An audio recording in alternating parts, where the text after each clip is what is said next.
I come in sir? Good afternoon sir. Good afternoon sir. Thank you sir. आप अपना परिचय दीजिए.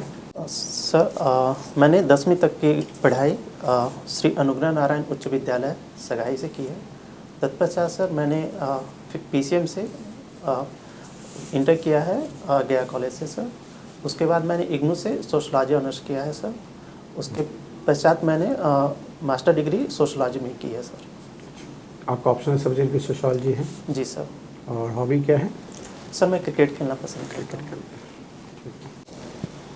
क्योंकि आपने सोशलॉजी में ग्रेजुएशन पोस्ट ग्रेजुएशन किया है, सोशली ऑप्शनल है, आप मुझे ये बता सकते हैं कि ये जो क्रिकेट जो है, क्रिकेट का इतना ज़्यादा क्रेज़ होना या इतना पॉपुलर हो जाना, इसके पीछे क्या क्या सोशल कॉजेज़ इन्वॉल्व है? सर सोशल कॉजेज़ मुझे लगता है कि एक टीम के रूप में खेलना होता है. नहीं, सोशल कॉज. Sorry sir. ठीक है. सुइसिडोजेनिक करंट क्या होता है? Sorry sir.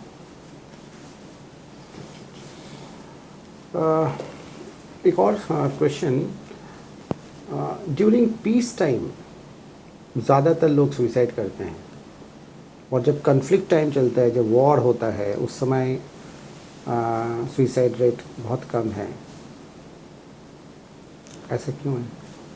सर जब वार होता है तो उस वक्त लोग अपने देश के प्रति देशभक्ति की भावना से भर जाते हैं और उनका मुख्य उद्देश्य हो जाता है कि वो देश की रक्षा में अपना योगदान दें. मैं सिर्फ सोल्जर्स का बात नहीं कर रहा हूँ, मैं सोसाइटी का मैं बात कर रहा हूँ. जो लोग वॉर में नहीं जाते हैं उन लोगों का भी मैं बात कर रहा हूँ. जी सर. उन लोग का भी उद्देश्य उस समय यह हो जाता है कि वो युद्ध में किसी अन्य रूप में, चाहे वो सैनिकों की मदद करना हो या फिर नहीं, सोशलॉजिकल रीज़न चाहिए. ये तो आपका पर्सनल रीज़न आप बता रहे हैं. जी सर. या ठीक है, आप ये बताइए कि ये देखा गया कि जो स्प्रिंग टाइम है उस समय सुइसाइड रेट ज़्यादा है.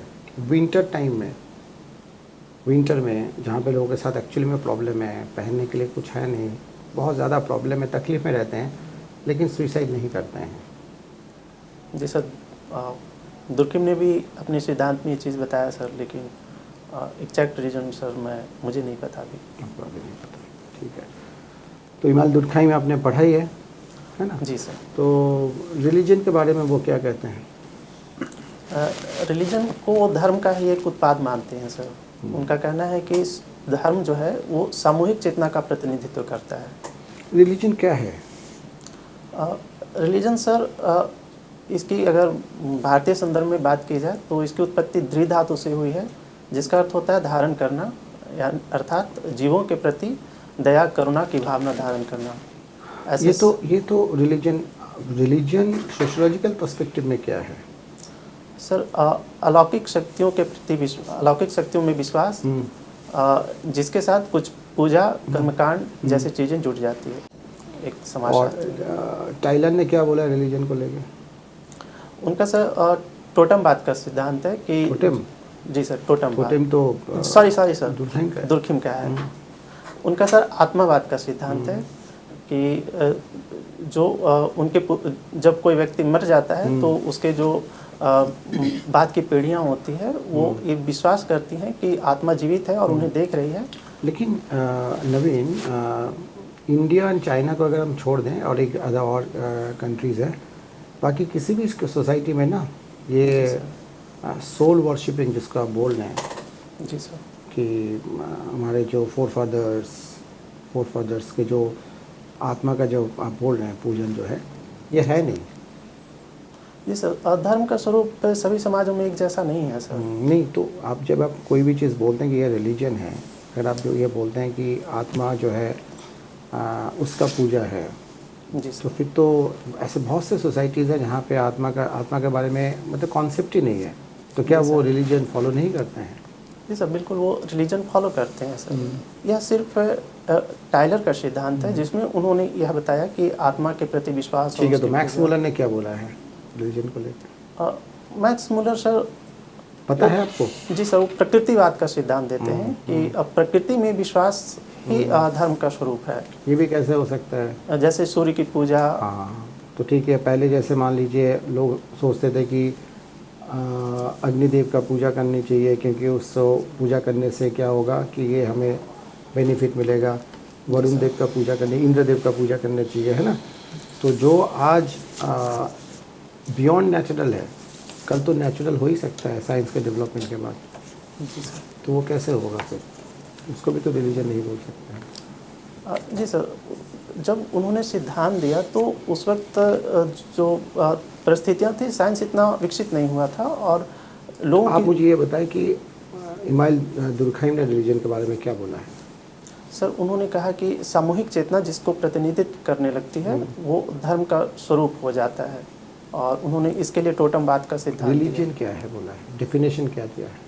कि सर धर्म जो है समाज का उत्पाद है, और समाज जिसे धर्म मानती है, जिस चीज़ में विश्वास करने लगती है, वो धर्म का स्वरूप धारण कर लेता है। आप जो बोल रहे हैं इसका मतलब जो कुसंस्कार जो है वो भी धर्म है फिर तो, अगर समाज मानने लगे तो। ये तो नहीं बोला है उन्होंने। सर जी सर, उनका सिद्धांत प्रकारवादी है सर। उन्होंने धर्म को प्रकार सकारात्मक रूप में समाज में देखा है कि धर्म लोगों तो है, को। लेकिन धर्म है क्या? Sorry sir. सर नवीन, जी सर। अनुग्रह नारायण सिंह के बारे में बताइए तो। जी सर, यह स्वतंत्रता सेनानी थे, और इसके बाद जब देश आज़ाद हुआ तो बिहार के पहले उप मुख्यमंत्री बने। ये स्वतंत्रता सेनानी कैसे बने? सर, स्वतंत्रता सेनानी इनका जयप्रकाश नारायण जी से उनका संपर्क हुआ, और उसके बाद उन्होंने लॉ की पढ़ाई छोड़कर और वो स्वतंत्रता संग्राम में कूद पड़े। आप जो कह रहे हैं एकदम सही कह रहे हैं। जी सर। चंपारण सत्याग्रह से अनुग्रह नारायण सिंह जी का कोई लेना देना नहीं है? जी, लेना देना है सर। फिर? जी, वो महात्मा गांधी के समय से, डॉक्टर राजेंद्र प्रसाद के समय से वो जुड़े हुए थे सर। जी सर। आप तो उनको कहीं और जोड़ रहे थे। जी सर, वो मिस्टेक हो गया सर। ठीक है, ये बताइए कि क्रिकेट वर्ल्ड कप क्या स्थिति है?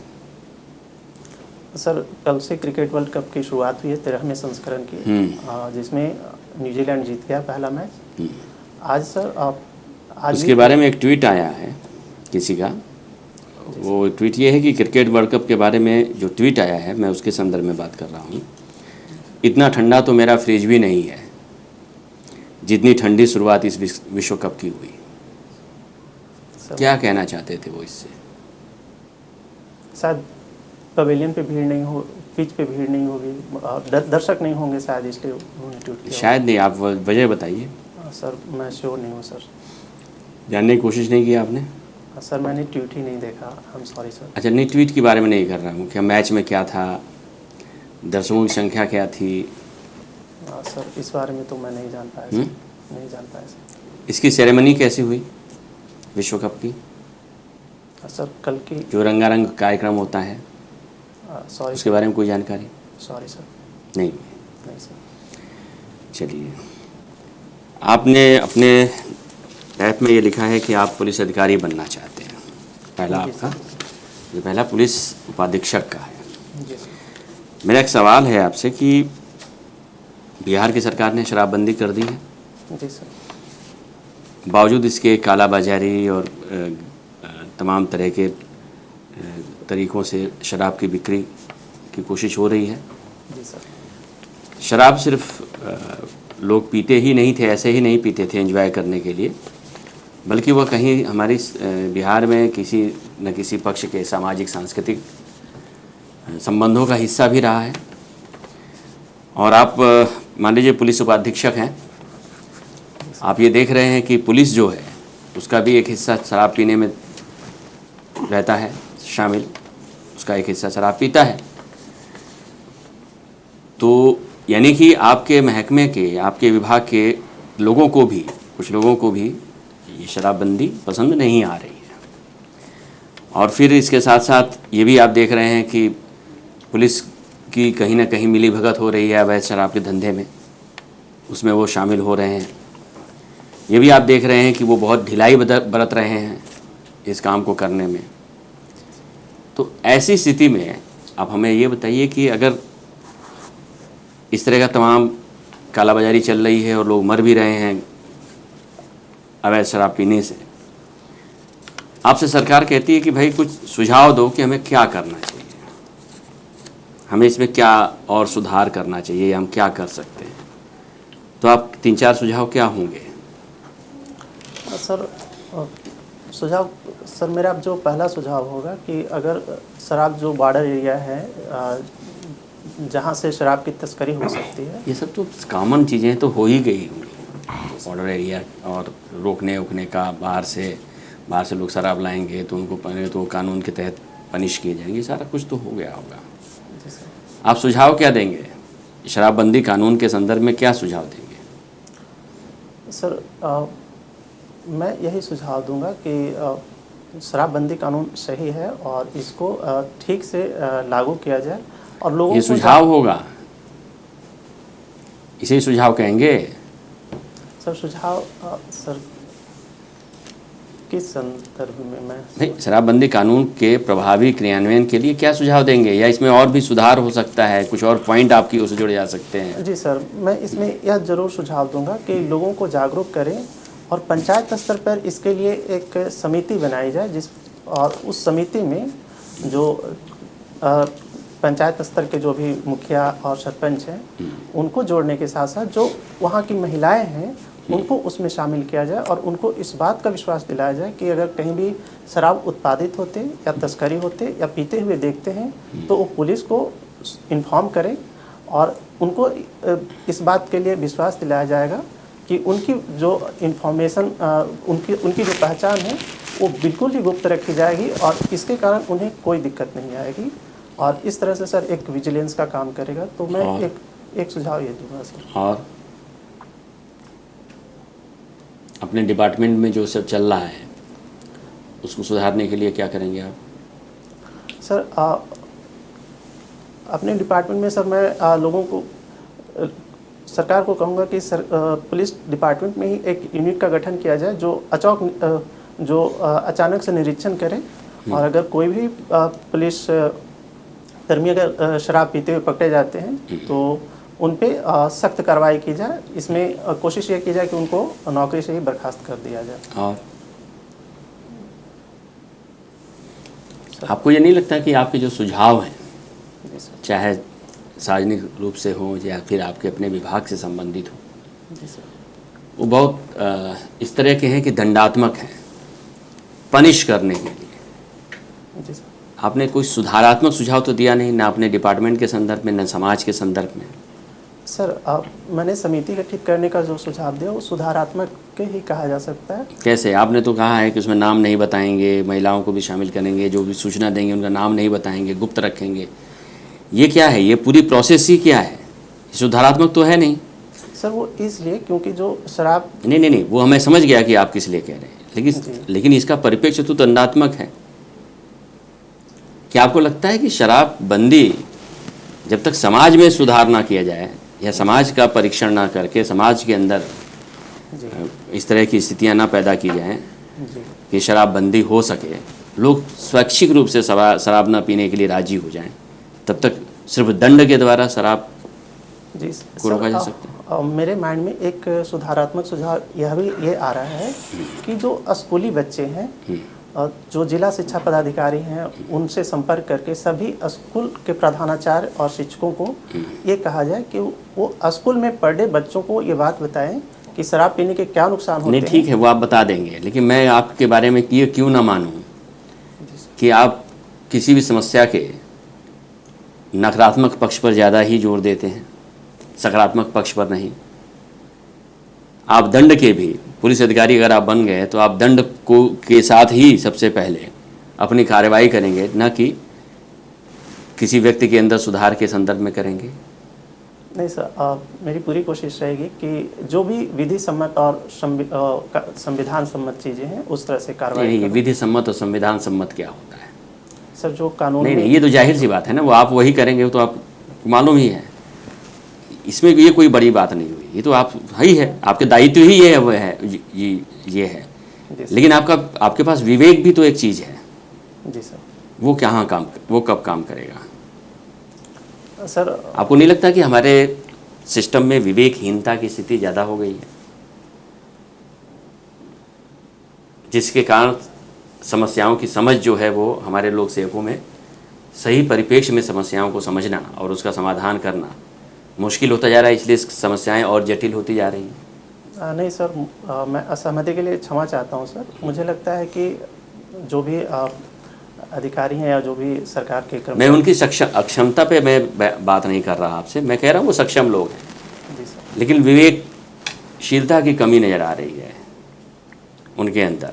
वो समस्याओं का समाधान त्वरित गति से करना चाहते हैं, मैं ये भी मान रहा हूँ, लेकिन वो त्वरित गति से करने में समाज का जो बहाव है या समाज का जो विकास है उसकी रफ्तार को भूल जा रहे हैं,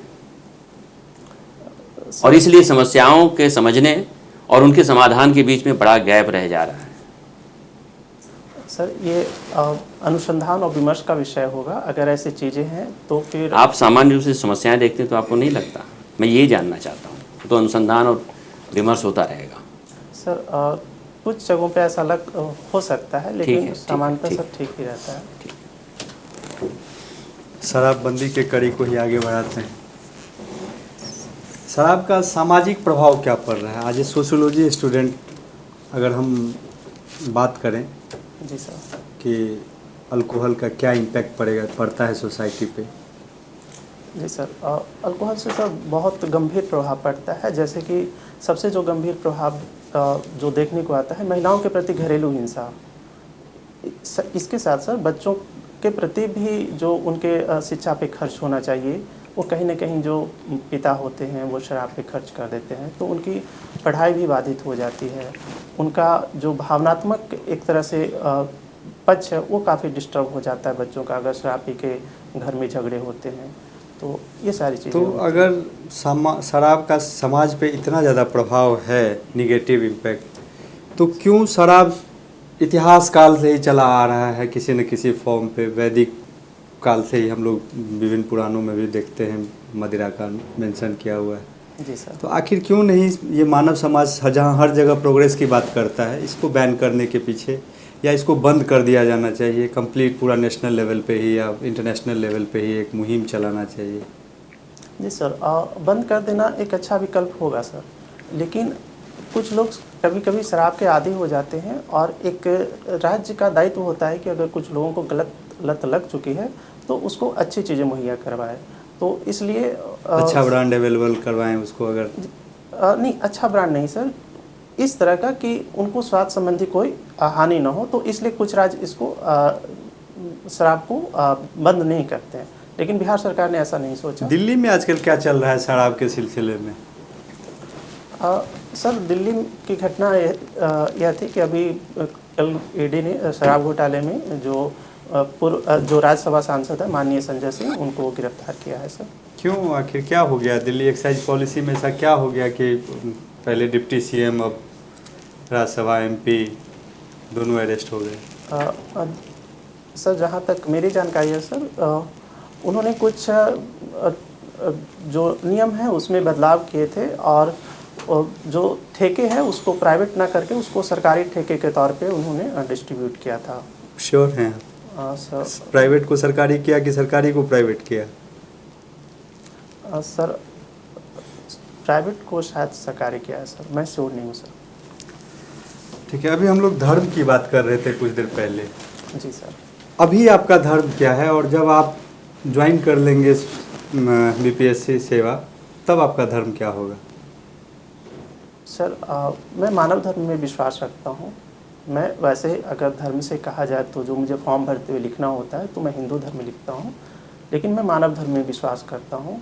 और धर्म का जो एक मूल उद्देश्य होता है सर कि व्यक्ति को कर्तव्य परायण बनाना, जो कि गीता में भी कहा गया है, तो मैं उसी धर्म को बीपीएससी में ज्वाइन होने के बाद भी अनुसरण करूँगा। कर्तव्य परायणता की आप बात कर रहे हैं, कर्तव्य और अधिकार, जी सर। इन दोनों में आप किसको प्रश्रय ज़्यादा देंगे? सर कर्तव्य को मैं ज़्यादा प्रश्रय दूँगा। तो सपोज कीजिए कि आप डीएसपी के रूप में ज्वाइन कर लिए जी सर। और आपको आपके ज़िले का एसपी बोलता है कि कोई आदमी अगर उससे क्रॉस क्वेश्चन करता है तो आपको बोलता है गोली मारो इसको। जी सर। एज ए सबऑर्डिनेट आपका कर्तव्य है कि आप अपने सीनियर ऑफिसर का बात आदेश माने। जी सर। तो क्या करेंगे आप इस केस में? सर मैं ये देखूंगा कि क्या परिस्थितियां हैं गोली मारने की। अगर वो व्यक्ति क्रिमिनल नहीं है या फिर अगर अरेस्ट करने के समय वो भाग नहीं रहा है या फिर वो काउंटर फायर नहीं कर रहा है तो ऐसी स्थिति में गोली चलाना बिल्कुल अनुचित एक है सर। कर्तव्य परायण ऑफिसर का क्या काम होगा? सर कर्तव्य परायणता यहाँ पे सही है सर कि हम अपने हायर अथॉरिटी के प्रति उनके प्रति हम जिम्मेदार हैं, उनके आदेश मानने के लिए हम बाध्य हैं। लेकिन जो मेरा मूल उद्देश्य है कि मैं लोगों की सुरक्षा और शांति का ध्यान रखूं, तो यहाँ पे वो चीज़ भंग ना हो, मैं इसको कर्तव्य के रूप में अधिक प्राथमिकता दूंगा सर। चलिए मेरा लास्ट सवाल आपसे कि ऐसा बोला जाता है प्रायः कि जैसे समुद्री डकैती के केस में बोला जाता था कि समुद्र में जो समस्या उत्पन्न हो रही है उसका समाधान ज़मीन पे ही मिलना है। जी सर। तो समाजशास्त्री के एक समाजशास्त्री होने के नाते आप इस स्टेटमेंट को कैसे एनालाइज करते हैं? Sorry sir. Okay, thank you.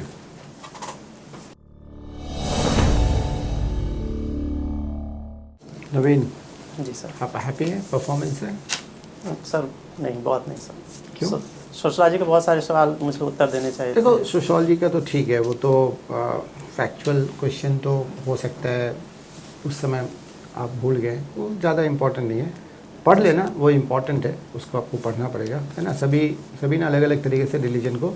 Ji sir. जो डरखम का मैं बार बार इसलिए पूछ रहा था क्योंकि उसमें एक्चुअली जो डेफिनेशन है, जो एक्सेप्टेड डेफिनेशन है वर्ल्ड में, वो डरखम ने ही दिया है।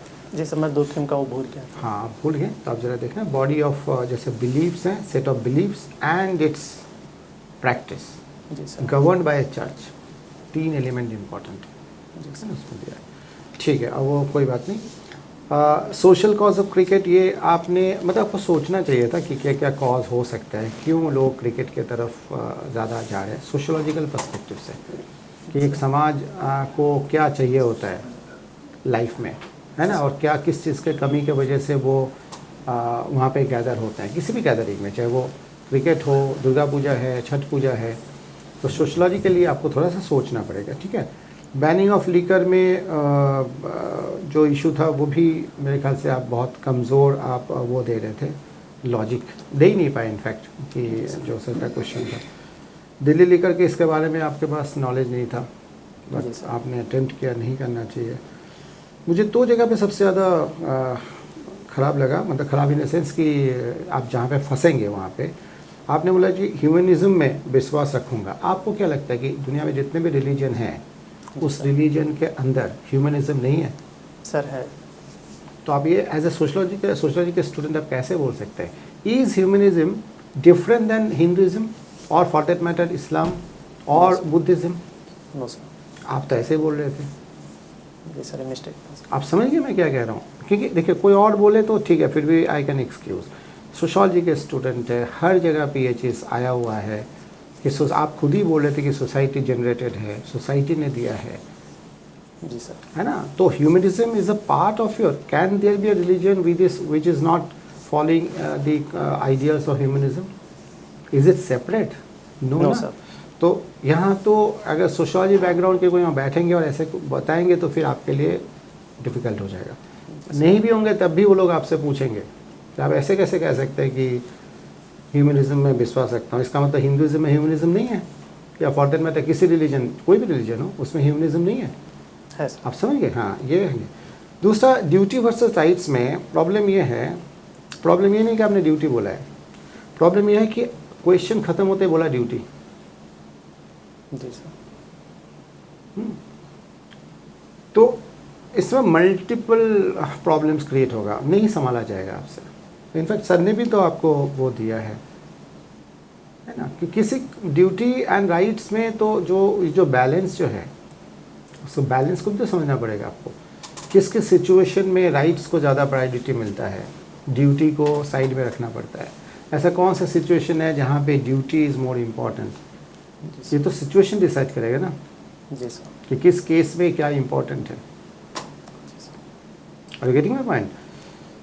तो ऐसे क्वेश्चंस में आपको थोड़ा सा सोचना पड़ेगा, सोच के जवाब देना पड़ेगा। थोड़ा सा सोच के आपको बैलेंस बनाना पड़ेगा कि सर मतलब ऐसे ही वो नहीं बोलना कि ड्यूटी डायरेक्ट नहीं बोलना है बल्कि डायरेक्ट है ही नहीं। जी sir. Reality is not in black and white, ये सिचुएशन डिसाइड करेगा। जी सर। आपका जो सिचुएशन है उस समय डिसाइड करेगा कि कौन सा समय में आपका क्या प्रायोरिटी रहेगा। जब आप घर पे जाते हैं, मान लीजिए पुलिस सुपरिटेंडेंट है, इंस्पेक्टर है, जब घर पे रहेंगे तो ड्यूटी ज़्यादा वहाँ पे प्रायोरिटी रहेगा या आपके जो राइट्स हैं? सर वहाँ पे तो राइट्स ही रहेगा। जी। तो कुर्सी में बैठेंगे, ड्यूटी ज़्यादा इम्पोर्टेंट है। मतलब ऐसे बहुत सारे सिचुएशंस में ये उस टाइप के one jacket fits for all answer नहीं पॉसिबल है। तो बस मेरा कहने का मतलब ये है कि सिर्फ सोच के फिर एक आंसर देना जिसमें आप बैलेंस कर पाएँ कि सर दोनों ही इम्पोर्टेंट है, जी सर। है ना।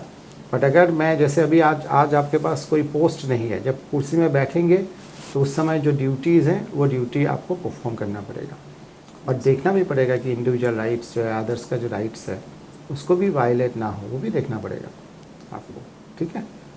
Otherwise very good. Thank you sir.